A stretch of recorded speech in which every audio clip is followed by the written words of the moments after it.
as you're very much aware that we've been around the country, and thank you very much for Sling the Mesh, for how you got lots of your members to come and talk to us and meet with us, and that's been really, really helpful. Thank you for that.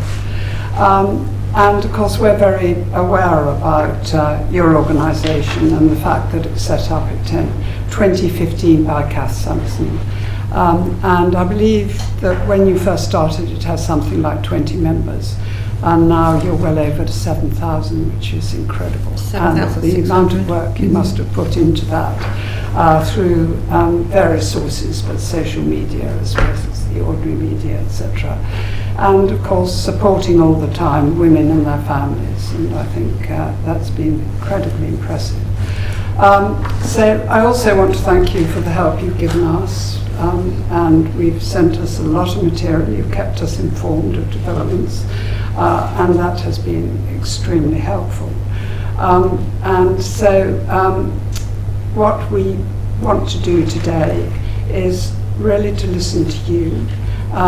We are really at the end now of our formal sessions of oral evidence, and they are going to be filmed and they'll be on our website, and I presume that's all right with you. Yeah. And then so that's been closing. Really what we tried to do was to start with the patient groups, listen to what you and your colleagues had to tell us, and then this is the sort of final bit of closing the oral evidence sessions. And I think it's really important that you tell us what you want us to hear. You will be aware that we're going to be writing our report, the recommendations, and you will have had the opportunity to look at the website to see what other people have been saying, etc. And so this session is your opportunity to help us think about the recommendations we ought to be making. But we're very happy to hear anything you want to tell us. Really very useful. We've got just about an hour to do that. Is that all right? Yeah. Great. So I should welcome Michelle and Jackie, and if you could say who you are and your position that you hold within Sling the Mesh. And Susan, as you're here as an observer, I'm afraid. Is that all right? Okay. So we could start formally now. Can I welcome you here today, Michelle Moffatt and Jackie Harvey from Sling the Mesh, and perhaps you could start by telling us who you are and your position within the organisation. Well, I'm Jackie Harvey. I am an admin, help Kath run the main Sling the Mesh group. I'm also founder of Sling the Mesh Northern Ireland, which is a group of Northern Irish women, approximately 550 women on that group at present. Right. And I have been helping Kath with research and the writing of the submission to the review, and also for today reviewing all around 40 hours, I think, of oral hearings, and also bringing together our feedback, incorporating inputs from others in the team. And you're Michelle Moffatt. I'm Michelle Moffatt, sorry, yes. That's right, okay. I don't know who wants to speak first. I think I'll start, yes. Right, thank you. Just to say that, since there have been a lot of evidence, and there's a lot of issues that we'd like to discuss, we've actually come up with our statement of feedback, which I think is around 53 minutes. So it is a bit long, but there's an awful lot that we would like to say. So I'll start. And to say thank you for providing Sling the Mesh with an opportunity to reply to the evidence presented to this review. We have listened, as I mentioned, to 40 hours of evidence, and this is the focus of the presentation. The oral hearings have confirmed our concerns.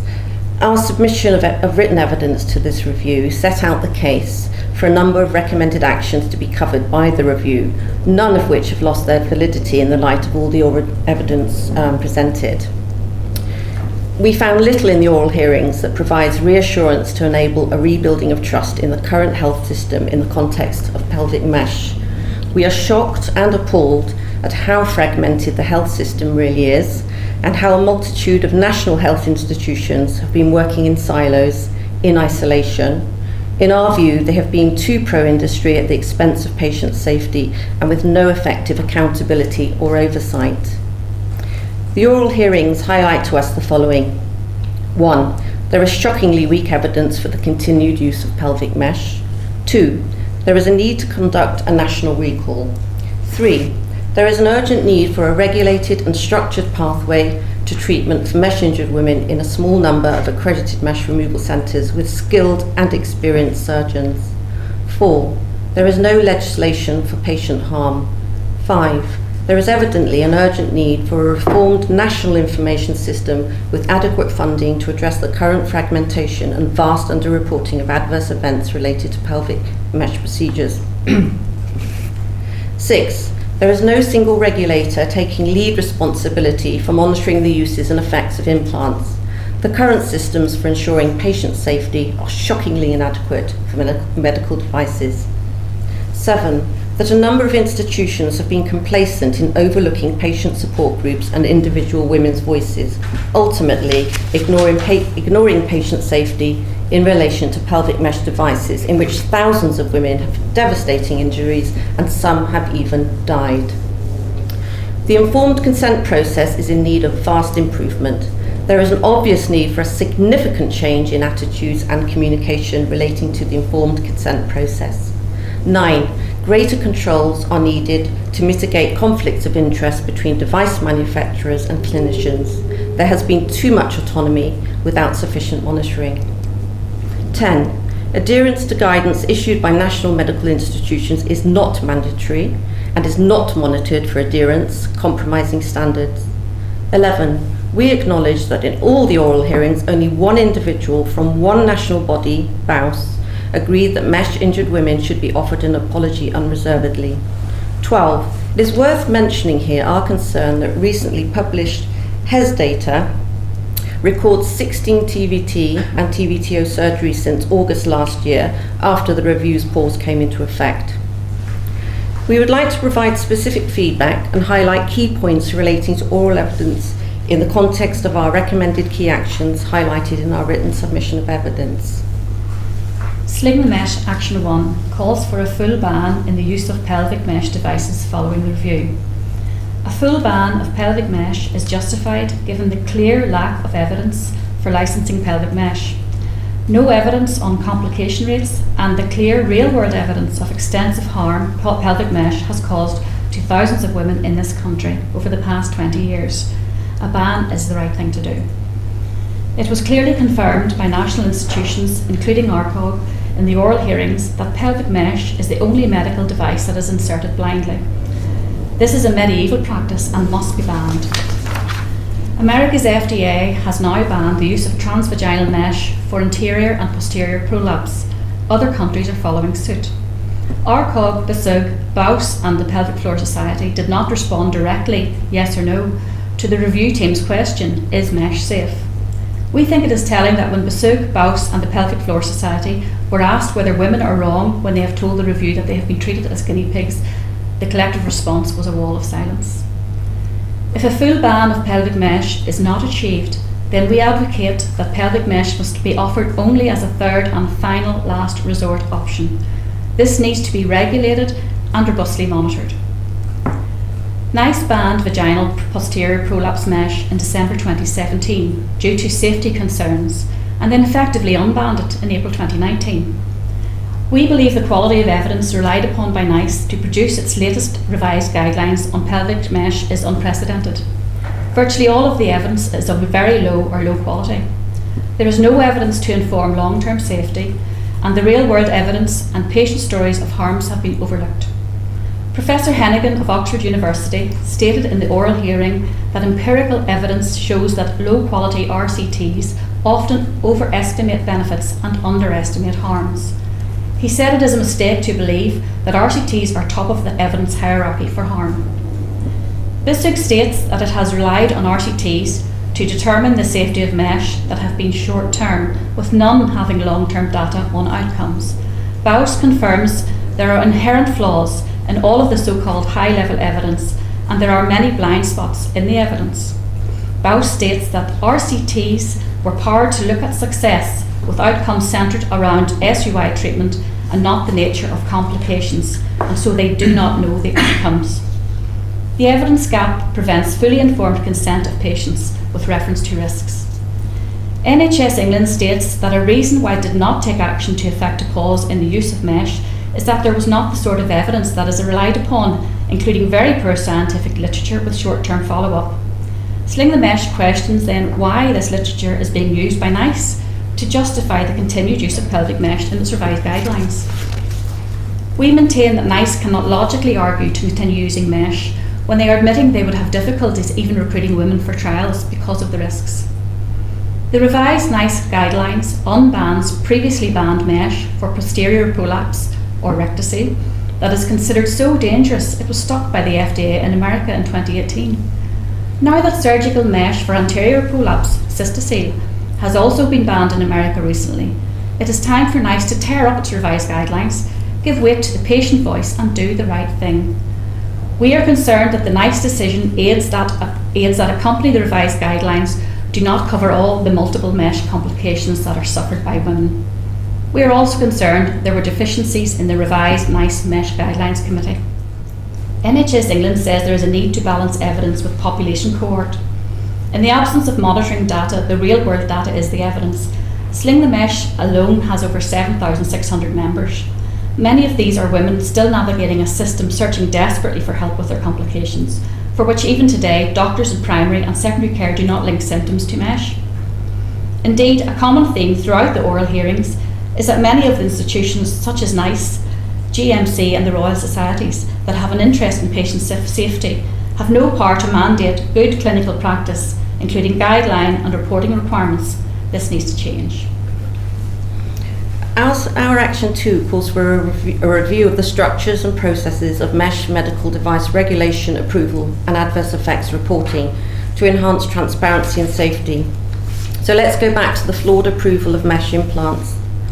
The root cause of the pelvic mesh disaster began with CERNET, which gave mesh a C classification in 1997, meaning it was only to be used as part of research trials and there must be a register of patients implanted.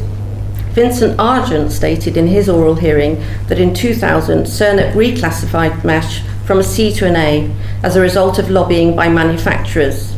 The manufacturers submitted 4 papers, 2 were duplicates, 2 were excluded, and 2 were conference abstracts of incomplete and uninterpretable results. There were no RCTs. CERNET had not jumped from a C to an A for any other procedure. An A classification means pelvic mesh is deemed a safe and effective procedure.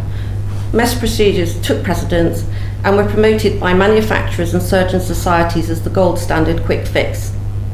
MHRA stated in the oral hearing that they could not see any evidence to show why CERNET changed mesh classification from C to A. MHRA said it's surprising to move from one risk classification to another unless there is significant data to support that. When NICE were asked if the category of mesh could be changed based on unpublished data from manufacturers, NICE responded that they would ignore such data unless the data said it was unsafe.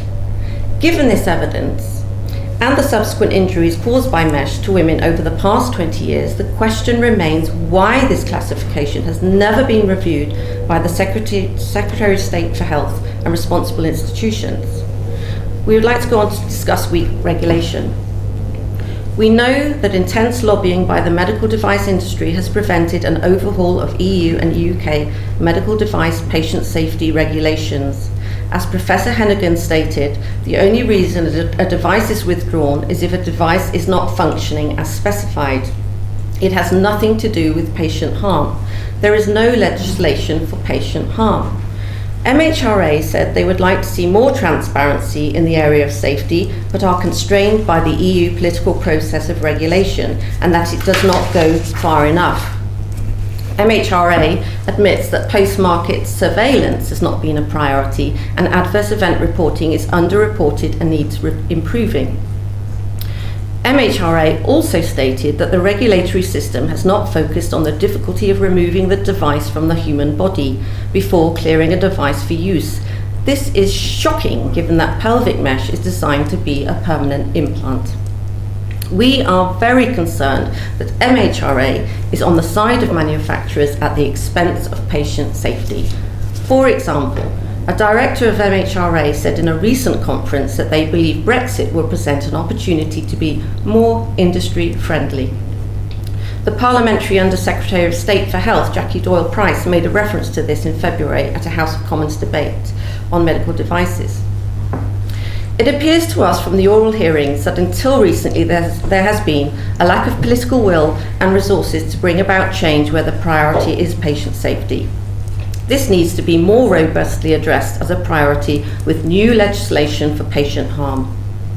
MHRA is confident that the new EU Medical Device Regulations, or MDR, will drive improvement in regulation of medical devices. Yet a review of the new regulations by Professor Carl Hennigan of Oxford University has found many flaws. He highlights that the language of MDR is open to interpretation, allowing manufacturers and notified bodies to continue business as usual, to omit evidence and allow publication bias in clinical evaluations, and harmful data relating to safety and performance can go unreported. In his 2014 MHRA review, Stevenson highlighted the link between public data and public health, arguing that publishing injury and malfunction reports would significantly improve the safety of devices by empowering patients and healthcare professionals and increasing scrutiny on industry and regulators. MHRA stated that the EU's revised database EUDAMED is not expected to be up and running until sometime after 2020. Crucially, it has been recently reported in the media that the EUDAMED database is not expected to make injury and malfunction reports public due to commercial sensitivity.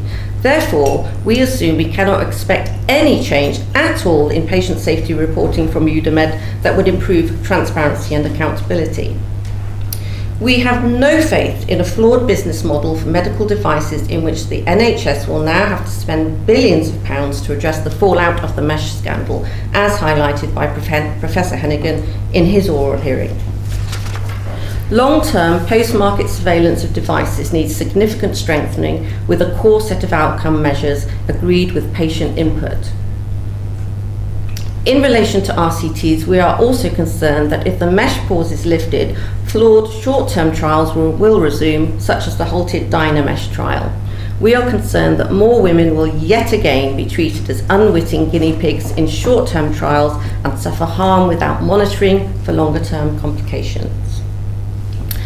Our Action 3 calls for an overhaul of the HES reporting system and to retrospectively correct the vast underreporting of mesh complications to date through a national recall.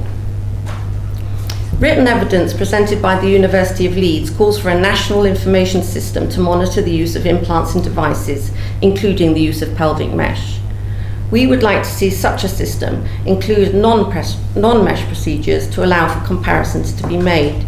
It should also include other mesh procedures, for example, rectopexy, sacrocolpopexy, and sacrohysteropexy, since devastating injuries have occurred with these mesh procedures.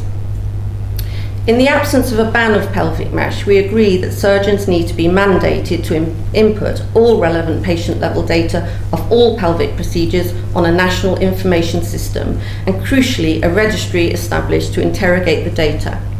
We note that it is estimated these will take 2 years to establish, so at the very least, mesh should continue to be paused until these and other review conditions are met, fully resourced and operational.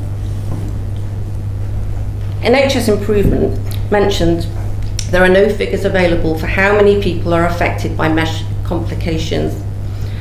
NHS Improvement said a full retrospective audit would be helpful.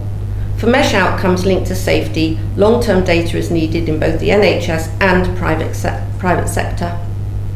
HES data has not been accurate due to the poor coding system. We are aware new HES coding for mesh procedures is now in place, but there is still no code for rectopexy.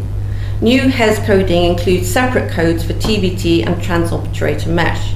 Another code relates to a suprapubic sling procedure, and we question whether this code is open to interpretation, since mesh manufacturers also use this term for mesh devices.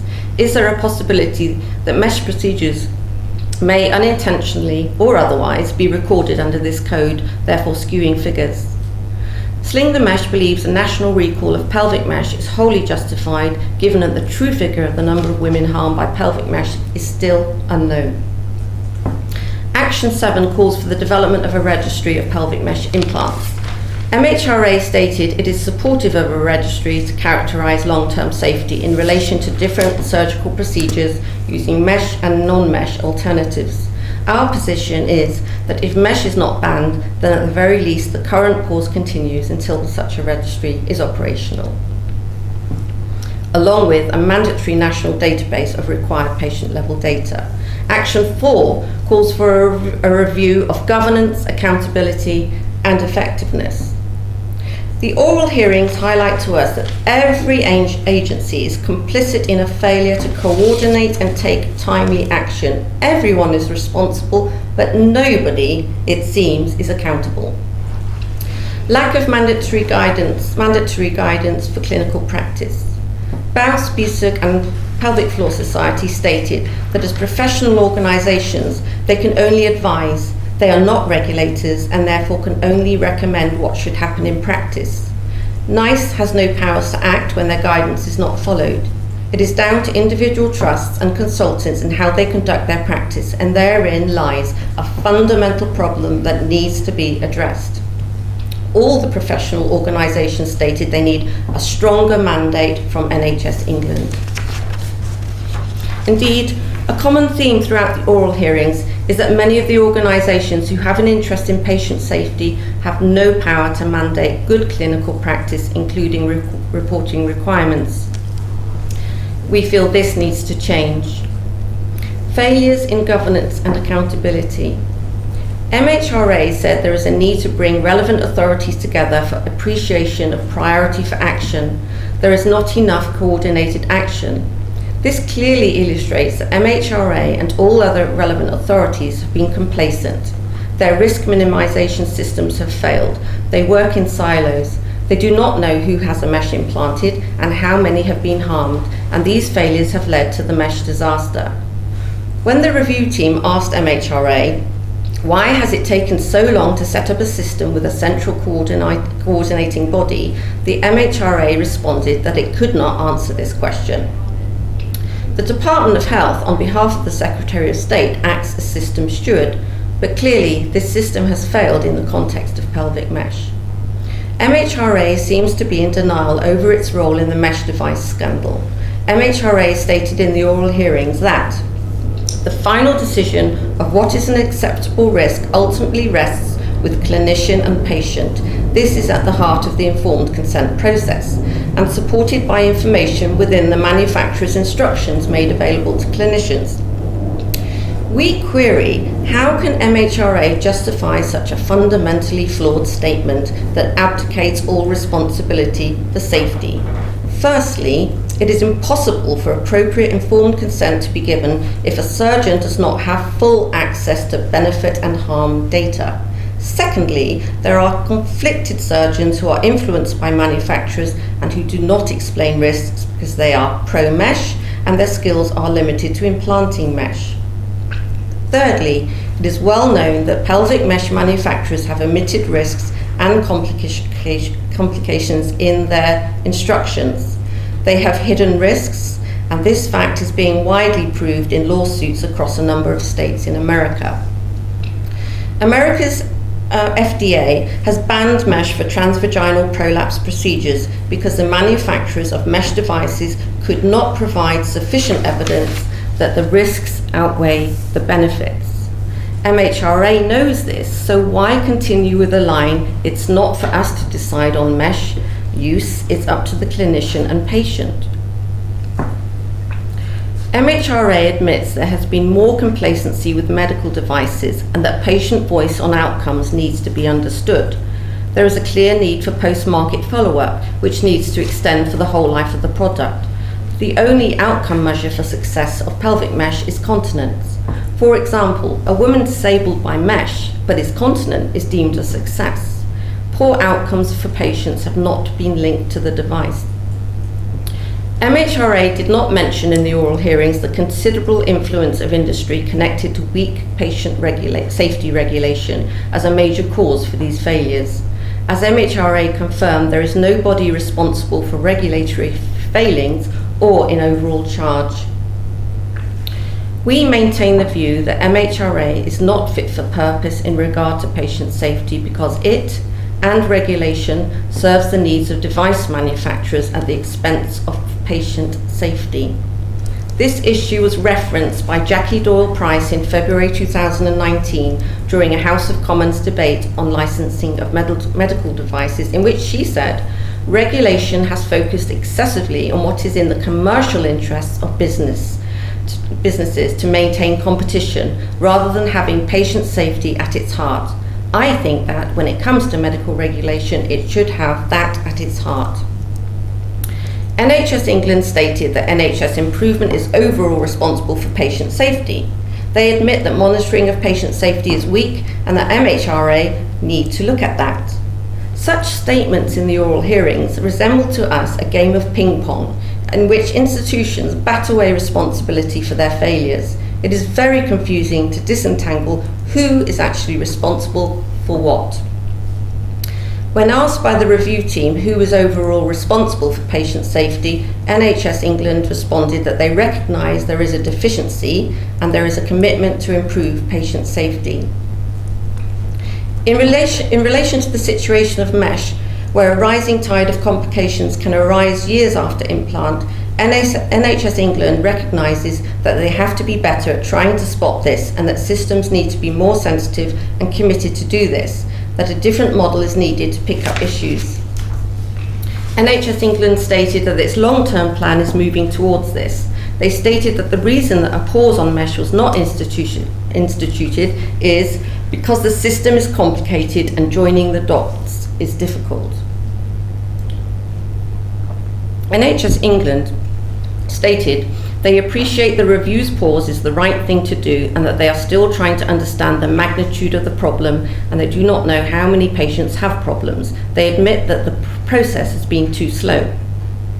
The magnitude of this disaster is clear to see in the membership of patient support groups as well as studies highlighting the complications of mesh over the past 15 years. The real-world evidence of patient groups is still being overlooked. We note that NHS England has recently recruited a patient safety director. NHS England stated that there is a need for a model or structure that is biased towards patients, but they say they do not know how to do that. Adverse event reporting. GMC urgently needs to be empowered to develop mechanisms to ensure doctors are monitored adequately for adherence in practice to GMC guidelines for adverse event reporting, informed consent, duty of candour and conflicts of interest.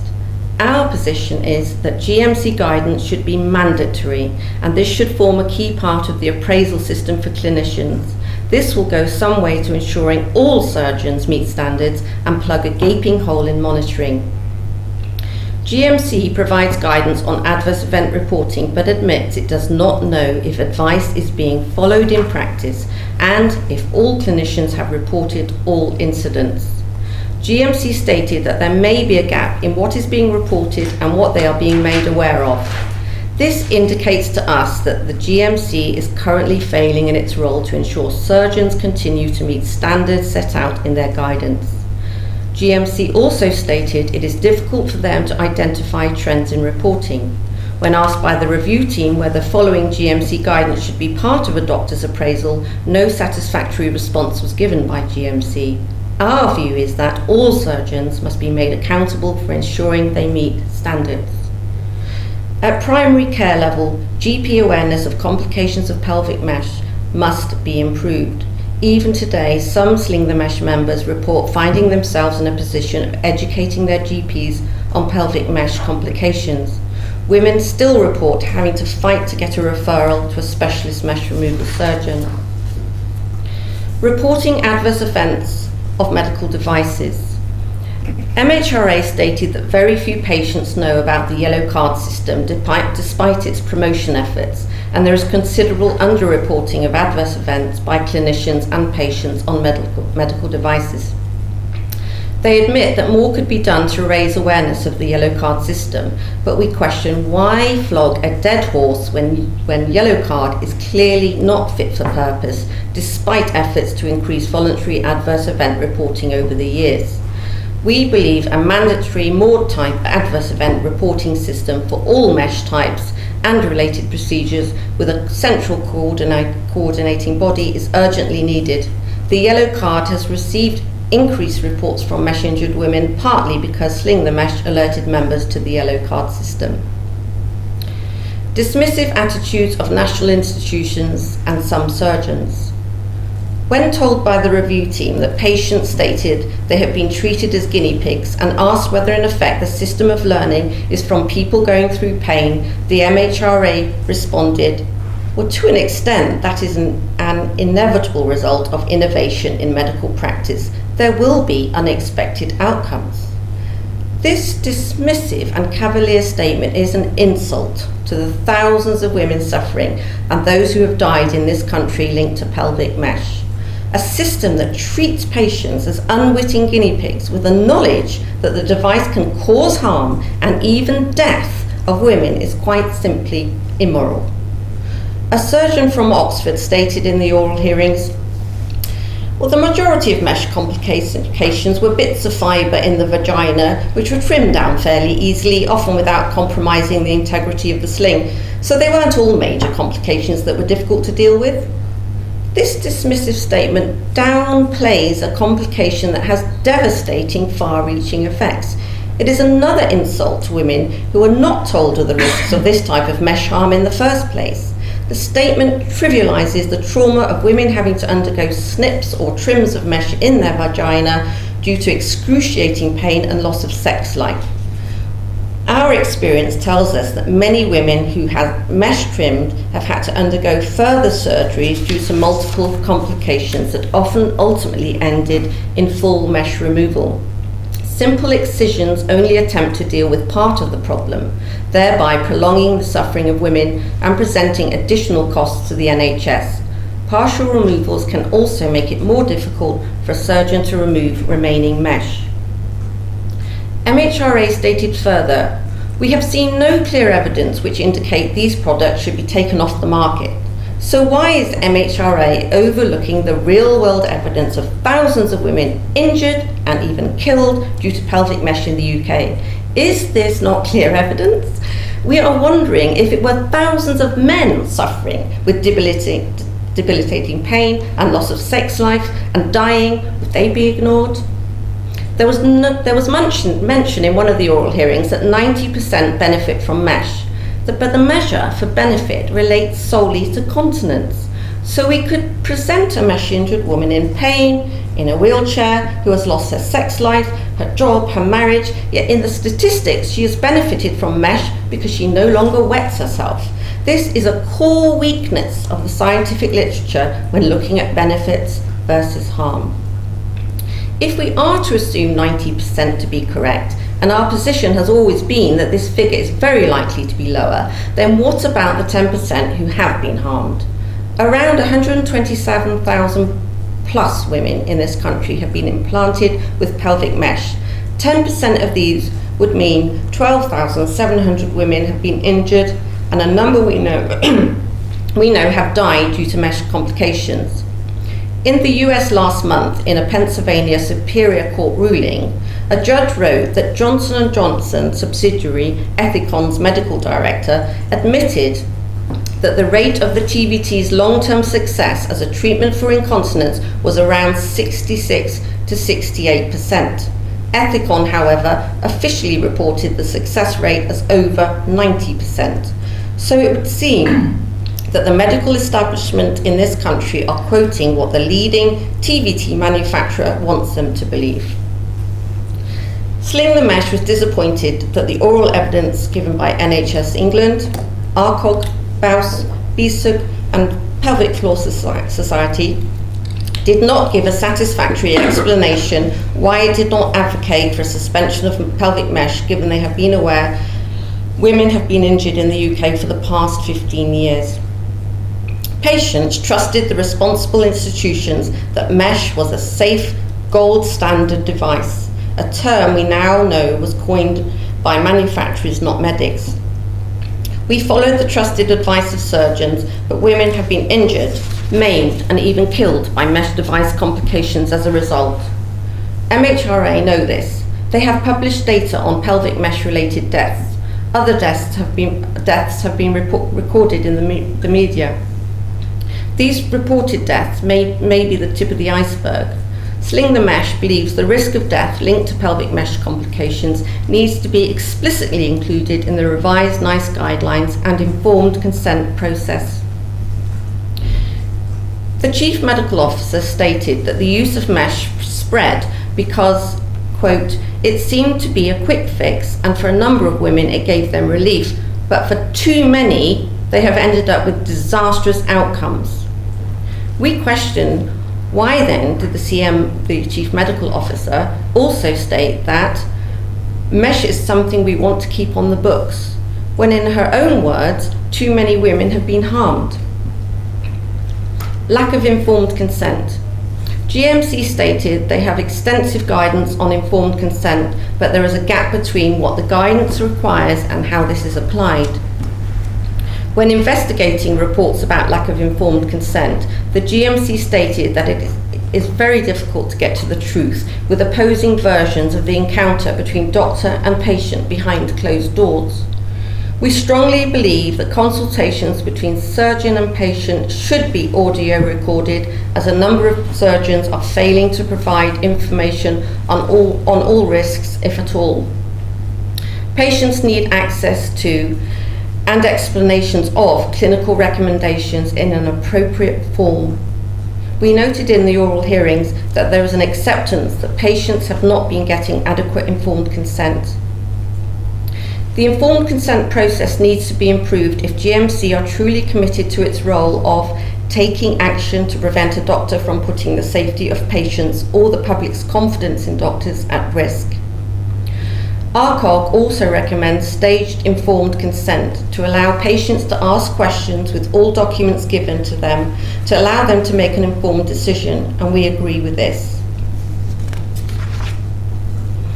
A surgeon from King's mentioned, there will be a proportion of women who will be very much relieved to see the reintroduction of retropubic TBTs. Other surgeons stated that women want a tape and are waiting for the pause to be reversed. We question how many of these women have been offered and given the opportunity for pelvic health physiotherapy as a conservative treatment. How many of these women have been properly consented with all the risks of TBT explained? We are extremely concerned that women are being lined up for pelvic mesh surgery to enable surgeons to return to business as usual if the pause is lifted, with only a 3-month follow-up and no capacity for long-term follow-up when complications occur. Surgeons have significantly played down the complication rates to patients in order to promote mesh use, and they went against RCOG's endorsement of the modified Calvin score. Duty of candour. We note that in relation to duty of candour, GMC could not say they know categorically that their guidance works in day-to-day practice. Sling the Mesh questions what is the point of issuing guidance if there is no effective monitoring to ensure it is applied in practice. Lack of skills training competence in non-mesh procedures. B6 states there is a huge cohort of doctors in practice that have not been trained to perform non-mesh procedures, and those who were have become de-skilled. RCOG's training programs for student doctors do not include training in non-mesh open surgery options, particularly colposuspension, and hence there is now a skills gap in this country. RCOG states there is an opportunity to reintroduce colposuspension training and mentorship programs at speed, and that a recommendation from the review will help RCOG drive this forward. We welcome this news, although we would like to have heard from RCOG why it has not been proactive in recommending such action themselves when mesh complications emerged many years ago. Action 5. Improve processes to enable mesh-affected women to access fast-tracked, quality-assured, multidisciplinary services for full mesh removal surgery. We know that HES data is inaccurate and risk cannot be calculated through mesh removal rates alone. This is due to thousands of mesh-injured women in need of mesh removal, but the pathway to treatment is currently much too slow, meandering and ineffective. Our experience is that there is widespread denial or ignorance of women's injuries being linked to mesh, and many women are going from pillar to post, prolonging their suffering often for years. There are currently only a handful of trusted, skilled and experienced surgeons in this country for complex mesh removal, and a mesh-injured woman who gets referred to one considers herself fortunate indeed, despite her very unfortunate situation. Politics should never prevent patient access to these skilled, experienced and trusted surgeons. We are concerned that surgeons should not practice on mesh-injured women in order to become experienced at complex mesh removal. We have been unwitting guinea pigs once with devastating consequences. We do not want to risk being guinea pigs again. Inexperienced surgeons should first undergo accredited training. We believe there is an urgent need for a regulated treatment pathway with a small number of accredited, skilled and experienced surgeons and units with appropriate funding. Women need access to formal information on surgeon skill, experience and outcomes to enable them to identify a surgeon of their choice. Specialised pelvic health physiotherapy services. Pelvic health physio services need to be prioritised, expanded and adequately funded to enable all women that suffer with SUI and pelvic organ prolapse to mitigate the need for surgery in the first place. Currently, this service is massively under-resourced with long waiting lists due to resource constraints, as highlighted by a surgeon in one of the oral hearings. For women who have undergone mesh removal, pelvic physio services are crucial to minimise the need for further continence surgeries. There needs to be an extension of postnatal care incorporating specialised pelvic health physio services post-birth. If these services had been made widely available, we believe the vast number of so-called quick-fix mesh surgeries would not have been needed for many SUI and some minor prolapse cases, and harm to many women would have been avoided. Our Action 10 called for consideration of the effects of commercial influence on the published research on mesh and the introduction of a Physicians' Sunshine Payment Act to ensure greater transparency. The Royal College of Surgeons said in the oral hearing that there is a suspicion that a very active medical device industry is influencing surgeons to input mesh. It is a common issue that has been repeatedly raised in the media. It is not entirely fictitious. Not everyone behaves honestly, he said. There is no data on financial inducements. It is essential conflicts of interest are declared by surgeons online. NHS Improvement's Patient Safety Director stated, there has been a huge amount of influence from manufacturers directly on individuals that I think is unhealthy. There is conflict here. A surgeon said in the oral hearings that there has definitely been inducements from mesh device manufacturers for surgeons, including meals, attendance at conferences. Another said free samples of mesh kits were handed to surgeons to try out. GMC stated they support a mechanism such as a register of declaration of interest by clinicians, and that if the review recommended this, they would support such a mechanism. Sling the Mesh calls for a US-style mandatory Sunshine Payment Act. We believe it is unethical that national institutions receive funding from industry. We believe manufacturers provide such funding precisely to obtain influence and or market their brand. So why else would Ethicon provide funding to ARCOG? Our view is that it is highly insensitive to mesh-injured women and unethical. Such funding does nothing to enable our rebuilding of trust in an institution that is supposed to, as one of its goals, improve women's health care. Sunshine legislation has been enacted elsewhere, including the US, Australia and Japan, and it's time the UK did the same.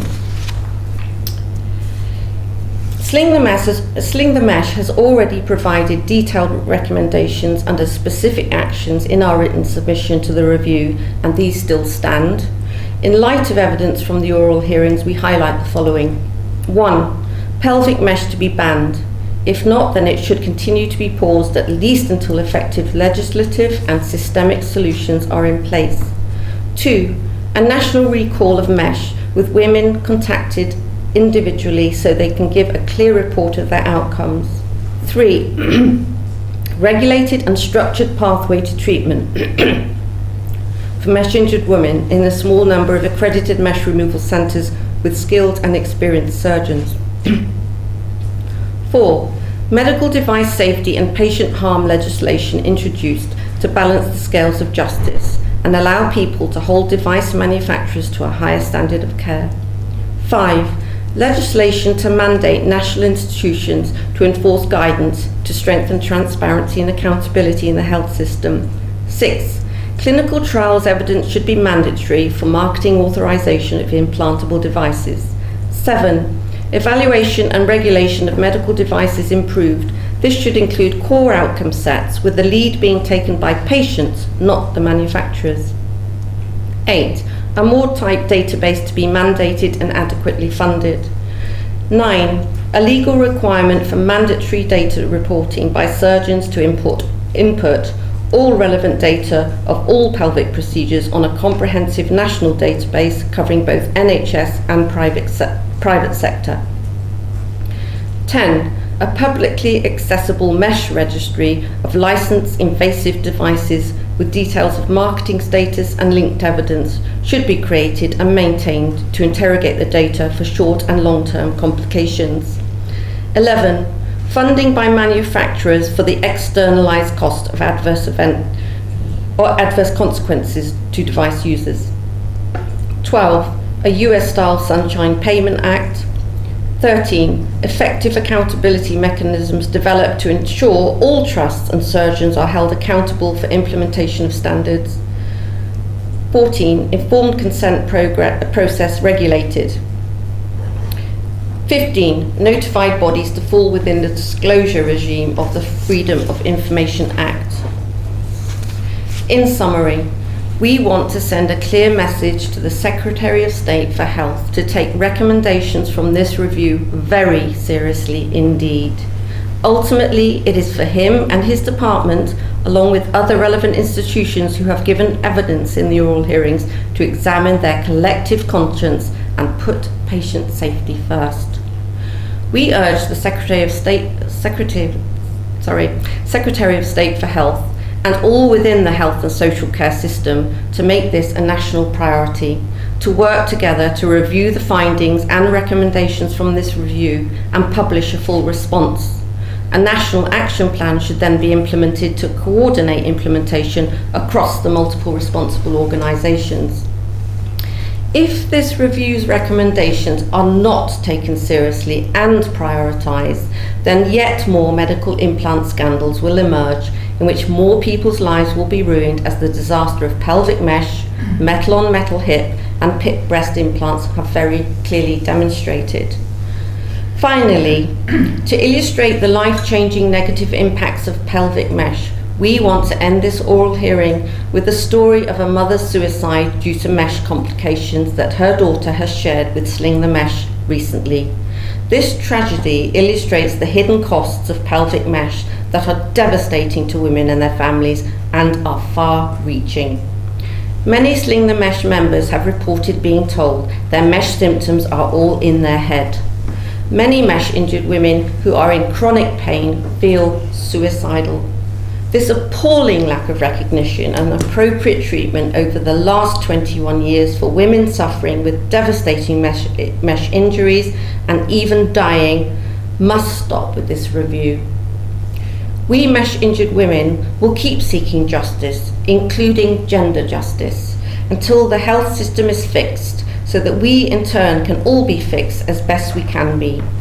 From now on, there will be alternative solutions for our sisters, our daughters, all women. Investment in pelvic physiotherapy to reduce the need for surgery, and if needed, native tissue repair. Pelvic mesh must be consigned to history. This is a story of a mesh-injured woman's tragic death as told by her daughter. I don't know where to start. My mum had a hysterectomy and subsequently after had 3 front and back prolapses. She had the mesh operation. In 2005, she took her life on train tracks. Her suicide note included the phrase, "My operation gave out." The pieces of the puzzle are now being slotted into place. She could barely walk. She complained about tightness and pulling. Constantly went back for referrals, even had a repair done privately, but the damage was done. After the operation, it took over her life and she was housebound. We, my family and I, did everything in our power to save her. I am horrified that this has all come to light. I feel very angry. She suffered so badly. It won't bring her back, but after her operation, it changed her. She lost so much weight and the shadow of her former self. Tried numerous attempts to take her life, in and out of secure units. No history prior to the operation for mental health. It was like a light went out. Her legs felt heavy and she was in constant pain. Said it was like someone was stabbing her inside her womb. Tragic, we lost her 4th of March 2005. Miss her every second of the day. Only solace is that suicide is the end of the pain for her, but it's been a battle for my siblings and I. Picking up the pieces, you can never really move on. My brother told me about the mesh operation complications a month ago. It's opened up a can of worms in my head. I feel so guilty we could not save her. And now this rears its ugly head. Now that it's come to light, my mum wasn't imagining it. She did not have somatization. That's all the doctors could come up with. She constantly complained how much pain she was in to the doctors and consultants. It was not in her head. We lost our mother 2 months before my only child was born. 16 years to conceive, then to lose her just before my son was born. We named him, and he is a photocopy of my mum, her traits, her looks, everything. My heart goes out to people having this life sentence, living with the pain on a daily basis. It practically made my mum disabled. Just tragic that it was practiced so loosely, like lab rats. She begged me not to have it. I just put it down to paranoia. I feel so bad. Part of me believed her, but the medical profession made us believe she had somatization. My mum no longer has a voice, but I sure have one to speak out. Well, thank you very, very much indeed. That was very moving, very tragic, terrible, terrible for the family. But can I thank you, Michelle and Jackie? You've been very clear, and you've done it in the time allotted, and thank you, because you had to go at some speed. We certainly, of course, will put that up on the web so everybody can see what you are proposing. It has been very helpful, very comprehensive. And I just ask my colleagues if they want to raise any questions. Well, I'd echo what Julia said. I think it's very powerful what you said, and very coherent and well argued. And I think you've raised important questions about some of the evidence that we've heard. And I think what we pledge to do is to carefully consider what you said and make sure that we reflect on that as we write the report, as we're about to start writing the report. So thank you. That was really very, very good indeed. Thank you. To listen to the 40 hours was a real... Well, thank you. There's just one question I've got, and it came up actually during the hearings, and it may have been with you, I just don't remember. It's the national recall. I think we've thought about, the trouble is how to do it. And we've been actually talking about it already, it was today before you came in. The difficulty is to identify the women who've had the operation, because we need to go back quite a long way, because we know the complications aren't immediate. But I'm not sure how we can go back 10 or 15 years to find the women. Do you have any thoughts about that, how it could be done?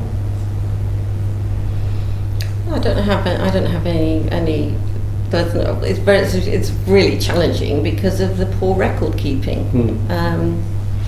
But there are records there, but whether you'll be able to get all 127,000 women. I don't think we could, because it's not recorded even necessarily in the notes, because women have told us that, they've shown us their notes. We may be able to do it, as has been suggested, in relation to 1 or 2 hospitals, And that would give us some proportionality to the conversation. But anyhow, we'll continue to wrestle with it. I just wonder if you had a solution. No. But thank you. But it needs doing. Well, and in the future, there's no question. Yeah.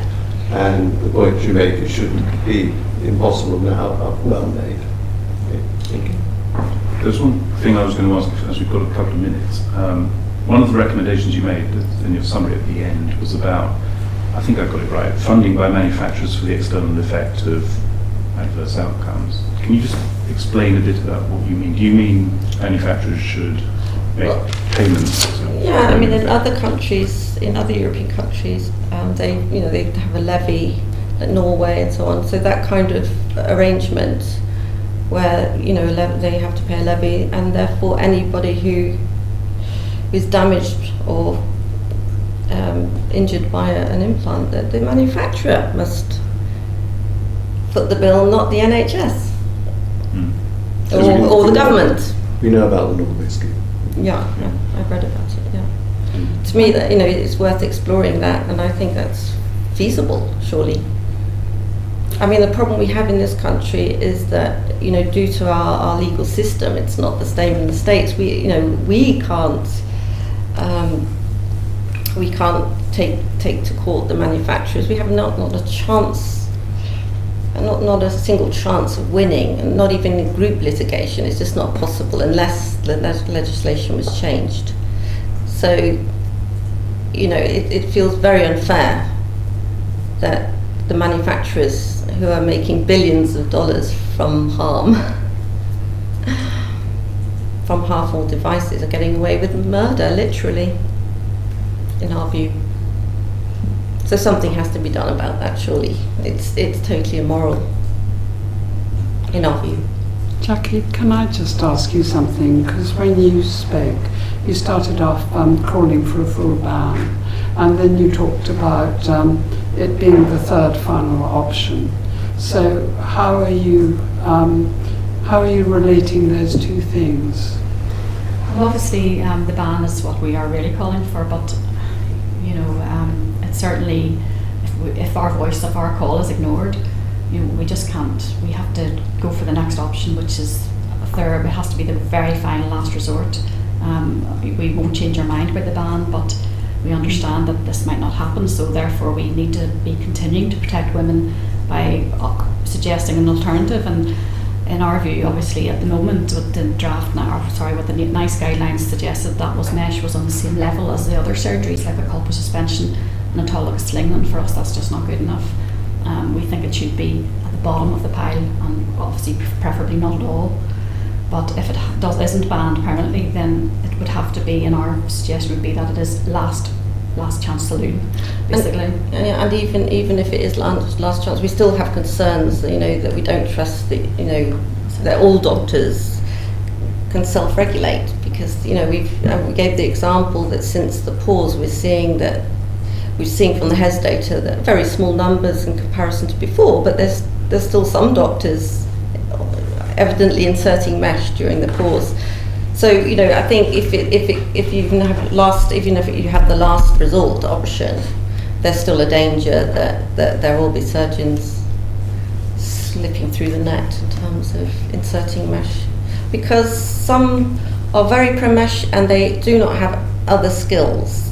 They only have the skills to insert mesh, so their livelihoods are affected. We realise that, but there are medical ethics that they're supposed to adhere to. So we are concerned that there is that situation. Can I just ask you, looking forward, because that's been part of the remit we've been given, one of the things, hearing what you've been saying, and it's been very powerful, I want to say that, what are we going to do about regaining some trust between patients and the medical profession? Because we know there are some very, very good doctors indeed. Of course. But clearly this has been extremely damaging, and for good reasons that you brought up today to tell us what is happening. But we just sort of want to think of the future, because we're always going to need doctors. We're always going to need surgeons. What can we do to regain some of the trust that we used to have? Well, I think that obviously there are lots of very good surgeons, and so we're not saying blanketly, obviously, but there are obviously a good number of surgeons that are not adhering to the guidelines, and so how do we address that? Because they're not being monitored, as I mentioned, by GMC. They're not being monitored for application of those guidelines for all, for duty of candour, for all the things that I mentioned. So I think there's a task that there needs to be a big change there for GMC, that they must be empowered to be able to ensure that their guidelines are being implemented across the board. Because it would appear that the clinicians have too much autonomy in terms of interpreting guidance. All right.